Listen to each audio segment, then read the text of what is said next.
नमस्कार दोस्तों, आप सभी का फिर से आपके अपने टोटल जॉब न्यूज़ में स्वागत है। तो आज हम बात करेंगे बिलासपुर छत्तीसगढ़ की ओर से यहाँ पर विज्ञापन जो कि निकल आ रहा है, भृत्य वगैरह के यहाँ पर पदों पर वैकेंसी जो कि निकला है दोस्तों, इसलिए आपके साथ शेयर कर रहे हैं। तो देख सकते हैं यहाँ पर कार्यालय बिलासपुर, जिला खनिज संस्थान बिलासपुर छत्तीसगढ़ की ओर से यहाँ पर विज्ञापन जो कि आया है। तो वह देख सकते हैं व्यवस्थापक छत्तीसगढ़ जिला खनिज संस्थान न्यास एवं सचिव छत्तीसगढ़ शासन खनिज साधन विभाग के पत्र क्रमांक के आधार पर यहाँ पर देख सकते हैं निर्देशित यहाँ पर योजना अंतर्गत नीचे दर्शित स्वीकृत पदों पर संविदा नियुक्ति हेतु बाबत निर्धारित प्रारूप में कंप्यूटर या टाइपराइटर से मुद्रित अथवा स्पष्ट अक्षरों में हाथ से भरा हुआ आवेदन पत्र केवल रजिस्टर डाक या स्पीड पोस्ट के माध्यम से कार्यालय मुख्य कार्यपालन अधिकारी जिला पंचायत जिला छत्तीसगढ़ के पते पर आपको निर्धारित तिथि 29/9/2022 को कार्यालय समय में आमंत्रित किया जाएगा। तो जो भी इच्छुक इसके लिए अप्लाई करना चाहते हैं अप्लाई कर लेना दोस्तों, हम आपको पूरा जानकारी देंगे। तो देख सकते हैं यहाँ पर रिक्त पदों की अगर बात की जाए तो देख सकते हैं यहाँ पर विकास सहायक, सहायक ग्रेड 3 भृत्य वगैरह का यहाँ पर निकला है। और बात करें विकास सहायक की तो यहाँ पर 2 पोस्ट है और सहायक ग्रेड 3 क्या आपका 3 पोस्ट है और भृत्य का 1 पोस्ट है। और रिक्त वार यहाँ पर देख सकते हैं वर्ग की अगर बात की जाए कैटेगरी की बोले तो अनारक्षित वर्ग अनुसूचित जाति का यहाँ पर दिया गया है। अनारक्षित वर्ग की सबसे पहले अनारक्षित वर्ग की अगर बात की जाए तो विकास सहायक की आपका 1 पोस्ट है और सहायक ग्रेड के यहाँ पर 2 है। और अनुसूचित जाति की अगर बात की जाए तो विकास सहायक का 1 पोस्ट है और सहायक ग्रेड का 1 है और भृत्य का आपका 1 पोस्ट है। और वेतन की अगर बात की जाए तो देख सकते हैं विकास सहायक का आपका जो वेतन है वो आपका 75,000 है और सहायक ग्रेड 3 का है वो 14,200 है और भृत्य की बात करें तो वो 11,300 है। और क्वालिफिकेशन की अगर बात करें तो देख सकते हैं यहाँ पर विकास सहायक की अगर बात करें तो किसी मान्यता प्राप्त शिक्षण संस्थान या विश्वविद्यालय से स्नातक की परीक्षा न्यूनतम 50% अंकों के साथ आपका उत्तीर्ण होना चाहिए और साथ में किसी मान्यता प्राप्त शिक्षण संस्थान या विश्वविद्यालय से प्रबंधन में स्नातकोत्तर उपलब्ध उपाधि होना चाहिए। तो सहायक ग्रेड 3 की अगर बात करें तो किसी मान्यता प्राप्त शिक्षा मंडल बोर्ड से 12वीं परीक्षा उत्तीर्ण होना चाहिए, वो भी 50% अंकों के साथ। और किसी मान्यता प्राप्त संस्था से डाटा एंट्री ऑपरेटर प्रोग्रामिंग में 1 वर्ष का आपका डिप्लोमा होना चाहिए, जो कि कंप्यूटर में हिंदी टाइपिंग लेखन के 5000 की डिप्रेशन के प्रति घंटे की स्पीड से आपको टाइपिंग आना चाहिए। और आपके भृत्य की अगर बात की जाए तो इसके लिए देख सकते हैं यहाँ पर 8वीं पास होना चाहिए, जो कि 50% अंकों के साथ। और कार्य करने हेतु यहाँ पर शारीरिक रूप से सक्षम होना चाहिए, यानी कि भृत्य के पोस्ट के लिए आपका 8वीं 50% अंकों के साथ होना चाहिए, वो भी बोर्ड द्वारा मान्यता। बोर्ड जो आपका होगा दोस्तों 8वीं पास हो आप बोर्ड से उत्तीर्ण वहीं इसके लिए अप्लाई कर पाएंगे और जो नॉन बोर्ड से हैं वो इसके लिए अप्लाई नहीं कर पाएंगे। और कार्य करने हेतु शारीरिक रूप से सक्षम भी होना चाहिए। और निर्धारित आयु सीमा की अगर बात की जाए इसके लिए अप्लाई करने वाला की उम्र होना चाहिए वो आपको 18 से 35 वर्ष होना चाहिए। और छत्तीसगढ़ राज्य के शिक्षित बेरोजगार हित को दृष्टि रखते हुए राज्य शासन द्वारा छत्तीसगढ़ की स्थानीय निवासी को अधिकतम आयु सीमा 35 वर्ष है, यानी कि आपका 5 वर्ष की छूट यहाँ पर प्रदान की गई है। 5 वर्ष की छूट के साथ में आपका 40 वर्ष चला गया है आपका आयु सीमा।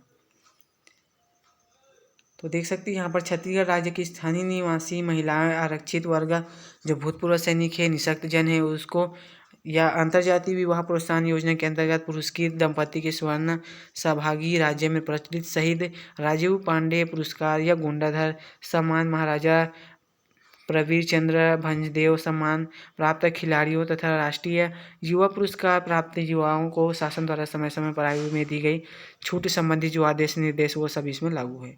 और टिप्पणी यहाँ पर बताया गया है दोस्तों कि आपके जो पोस्ट है आपको देखे हैं वो परिवर्तनीय है, समय के आधार पर उसमें बढ़ाई भी जा सकती है, स्थिति को देखते हुए वह उसके पोस्ट में घटाया भी जा सकता है। तो अभ्यर्थी के पास पद अनुसार आवश्यक जो क्वालिफिकेशन मांगा है वो आपका होना चाहिए और अनुभव होना चाहिए साथ में। और आवेदन करने की अंतिम तिथि या उससे पूर्व का होना चाहिए। आवेदन के अंतिम तिथि के बाद प्रस्तुत की गई वो आवेदन आपका विचार नहीं किया जाएगा, यानी कि आपका जो एप्लीकेशन हो दोस्तों वो अंतिम तिथि से पहले ही आप इसके लिए अपने पोस्ट के लिए अप्लाई कर लेंगे तो बेहतर होगा। तो नियम एवं शर्त की अगर बात की जाए भर्ती संबंधी तो जिला खनिज न्यास के अंतर्गत स्वीकृत पद संविदा प्रकृति के होंगे जिन पर छत्तीसगढ़ सिविल सेवा संविदा नियुक्ति नियम 2012 के प्राविधान जो कि लागू है दोस्तों। और इस प्रकार की नियुक्ति कर्मचारी को किसी प्रकार की नियुक्ति अथवा समायोजन से नियमितकरण या स्थानीयकरण का कोई भी अधिकार प्राप्त नहीं होगा।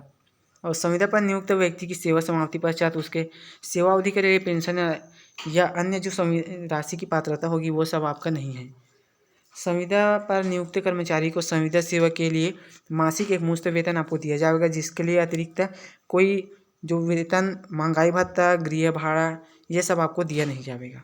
और आवेदक छत्तीसगढ़ का स्थानीय निवासी होना चाहिए, और इसके लिए साथ में आपका छत्तीसगढ़ का निवासी है तो आपको सक्षम अधिकारी द्वारा जो आपको जारी किया जाता है जाति निवास वो आपको लग जाएगा।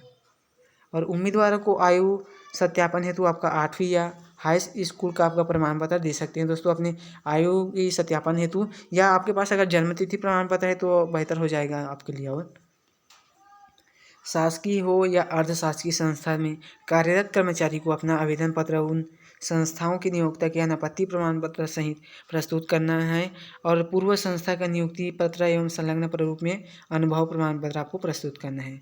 और अनुभव है दोस्तों आपके पास तो आपको और बेहतर है, क्योंकि उसमें आपका अनुभव में आपका अंक भी और मिल जाएगा बोनस के रूप में। तो उम्मीदवारों के लिए लिफाफा में आवेदित पद का नाम स्पष्ट रूप से बड़े अक्षरों में लिखना है, और अपने पोस्ट का नाम और पता वगैरह आप सही से लिखेंगे। और अपूर्ण एवं त्रुटिपूर्ण जो आवेदन है उसके संबंध में कोई सूचना आपको नहीं दी जाएगी। प्रत्येक आवेदन को चाहिए कि विज्ञापन में दिए गए सभी जो निर्देश वगैरह है, भर्ती संबंधित पात्रता है, नियम शर्त, वो सब आप स्वीकार कर ले हैं। और यदि आवेदन पत्र में कोई जानकारी अपूर्ण एवं त्रुटिपूर्ण अगर पाए जाते हैं तो उसकी जो जिम्मेदारी होगी वो आवेदक की होगी, संस्था की नहीं होगी। तो आवेदक के साथ शैक्षणिक अर्हता अनुसार समस्त दस्तावेजों की छायाप्रति व स्वप्रमाणित प्रस्तुत करना है, और राज्य शासन के निर्देश अनुसार अधिसूचित रिक्तियों में कभी भी बदलाव किया जा सकता है, यानी कि घटाया भी जा सकते हैं आपके पोस्ट और बढ़ाया भी जा सकते हैं, और समय को देखते हुए आपका निरस्त भी किया जा सकता है। तो राज्य शासन द्वारा इन पदों की भर्ती नियम में किसी भी प्रकार का परिवर्तन किया जाता है या निर्देश जारी किया जाता है तो आपको निर्देश अनुसार विज्ञापन आपको लागू किया जाएगा, वह साथ में हम आपको अपडेट देंगे। तो बेहतर होगा कि आप इसके संबंधित अगर अपडेट पाएंगे तो बेहतर होगा कि चैनल को सब्सक्राइब कर दें, और अधिक से अधिक अपडेट पाने के लिए बेल आइकन भी प्रेस करिए, और चाहे तो हम हमारे व्हाट्सएप ग्रुप को भी ज्वाइन कर लें, जिससे आपको हर अपडेट आपके व्हाट्सएप पर मिल सके। तो भर्ती की प्रक्रिया के दौरान किसी भी विषय एवं तथ्यों पर चयन समिति द्वारा लिया गया जो भी निर्णय होगा वो अंतिम और सर्वमान्य होगा। तो आवेदन पत्र में आवेदक का हस्ताक्षर व स्वप्रमाणित पासपोर्ट साइज का फोटो लगाना है दोस्तों, और नहीं होता है तो आपको फॉर्म अमान्य कर दिया जाएगा। और जो छत्तीसगढ़ सिविल सेवा की सामान्य शर्त नियम 6 के आधार पर वर्णित अर्हता संबंधित समस्त प्रावधान इस नियुक्ति में लागू है। तो देख सकते हैं यहाँ पर आपको आवेदन फॉर्म हम दिखा देंगे। तो चयन प्रक्रिया की अगर बात की जाए सर्वप्रथम तो देख सकते हैं यहाँ पर स्नातक के प्राप्तांक प्रतिशत का आपको 30% भारांश अंक आपको दिया जाएगा, और प्रबंधन में स्नातकोत्तर या डिप्लोमा के प्राप्तांक प्रतिशत का आपका 40% आपको अंक प्रदान किया जाएगा। और आपके अनुभव है दोस्तों तो आपको देख सकते हैं बेहतर है, आपको 20 अंक है अनुभव में, और साक्षात्कार में आपका 10 अंक है। कुल सभी का काउंट किया जाए तो यहाँ पर 100 अंक का आपका होने वाला है। और अनुभव प्रमाण पत्र एवं उसके अंक की अगर बात की जाए तो शासकीय या अर्थशासकीय संस्था में राज्य स्तरीय या जिला स्तरीय पद में परियोजना प्रबंधक या कार्यक्रम प्रबंधक या सहायक परियोजना प्रबंधक अधिकारी के या कार्यक्रम अधिकारी या सहायक संचालक पद या उसके समक्ष उससे उच्च अगर पद पे कार्य करने का अनुभव है आपको तो वो आपका अंक प्रदान किया जाएगा। यानी कि 1 वर्ष का आपका कार्य अनुभव है तो उसमें आपको 5 अंक है, 2 वर्ष का है आपको तो 10 अंक है। उसी प्रकार आप देख सकते हैं आपको दिखाई दे रहा है। तो शैक्षणिक योग्यता, कार्य अनुभव एवं साक्षात्कार के प्राप्तांकों के आधार पर वरीयता सूची आपकी जो है वो तैयार किया जाएगा, और समान अंक पाने वाले अभ्यर्थी को पारस्परिक वरीयता उनकी उम्र के आधार पर प्रदान किया जाएगा। तो सहायक ग्रेड 2 की अगर बात की जाए चयन प्रक्रिया की तो शैक्षणिक अर्हता 12वीं कक्षा से उत्तीर्ण होना चाहिए, वो भी 40% अंकों के साथ। और यहाँ पर देख सकते हैं 12वीं कक्षा उत्तीर्ण होना चाहिए, वो भी प्रतिशत का आपको 40% आपको अंक प्रदान किया जाएगा, जिसमें आपका अनुभव का 20 अंक है और 40 अंक आपके कौशल परीक्षा का है दोस्तों देख सकते हैं। इसी प्रकार अगर सभी का काउंट किया जाए 40, 80 और यहाँ आपका 20 अंक मिलाकर आपका 100 अंक का है। और अनुभव प्रमाण पत्र एवं उसके अंक की अगर बात की जाए तो ये भी आपको उसी प्रकार देख सकते हैं। 1 वर्ष का आपका 2 अंक है और अधिकतम 5 अंक यहाँ पर देख सकते हैं, और 2 वर्ष के लिए 3 से 10 अंक के बीच है। तो शैक्षणिक होते हैं इसके भी देख सकते हैं कार्य अनुभव एवं कौशल परीक्षा के प्राप्तांकों के आधार पर वरीयता सूची जो कि तैयार किया जाएगा। और भृत्य की अगर बात की जाए तो देख सकते हैं यहाँ पर भृत्य की अगर बात करें तो इसका जो शैक्षणिक अर्हता है अगर बात करें तो इसका देख सकते हैं 8वीं कक्षा के प्राप्तांकों को 100% भारांश अंक प्रदान करते हुए वरीयता सूची आपकी तैयार किया जाएगा। उसके आधार पर आपका जो चयन हो चयन जो होना है वो किया जाएगा। यदि किसी आवेदक को 8वीं कक्षा अंक सूची में प्रतिशत अंक उल्लेखित न होकर सिर्फ ग्रेड दिया गया हो तो वो भी देख सकते हैं, उन आवेदक को उस ग्रेड का औसत प्रतिशत अंक प्रदान किया जाएगा। यानी कि आपका देख सकते हैं दोस्तों, आपका परसेंट वाला भी अप्लाई कर सकते हैं और साथ में आपका ग्रेड वाले भी अप्लाई कर सकते हैं। आपके ग्रेड के आधार पर आपका जो प्रतिशत वो काउंट किया जाएगा, उसके आधार पर आप इसके लिए भी अप्लाई कर सकते हैं। तो आवेदक के अंक को 85% मानकर वरीयता सूची जो आपकी तैयार किया जाएगा और समान अंक अगर पाने वाले अभ्यर्थी की पारस्परिक वरीयता उनके उम्र के आधार पर किया जाता है। अगर दोस्तों सभी का अगर समान अंक अगर आता है या उसके के मिनिमम पहुंच जाता है तो उसके उम्र के आधार पर उसका जो है वरीयता वो तैयार किया जाएगा। तो देख सकते हैं यहाँ पर इसका आवेदन फॉर्म है,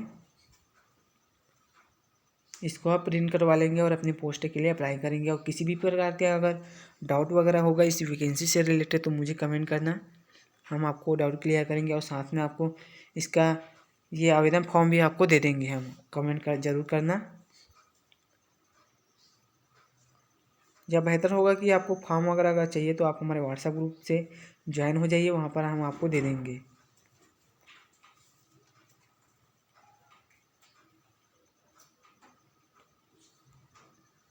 ये आपका अनुभव प्रमाण पत्र है, आप देख सकते हैं।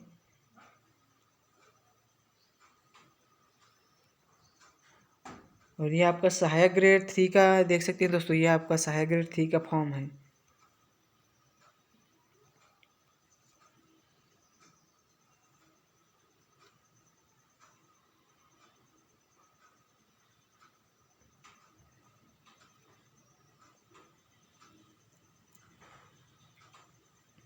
और ये आपका अनुभव है।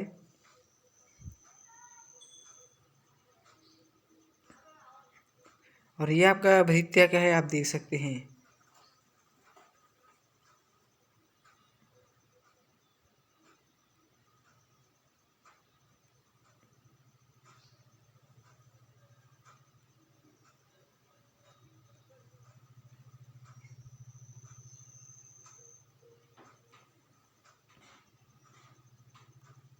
तो बस नोटिफिकेशन में इतनी ही अपडेट है दोस्तों। अगर इसके संबंध में नया अपडेट या कोई भी अपडेट अगर निकल कर आता है तो हम आपको ज़रूर अलर्ट करेंगे अपने यूट्यूब व व्हाट्सएप ग्रुप में। तो बेहतर होगा कि आप हमारे व्हाट्सएप ग्रुप को ज्वाइन कर ले व चैनल को सब्सक्राइब कर दे, जिससे आपको छत्तीसगढ़ व ऑल इंडिया की हर अपडेट आपको मिलता रहेगा। धन्यवाद वीडियो देखने के लिए।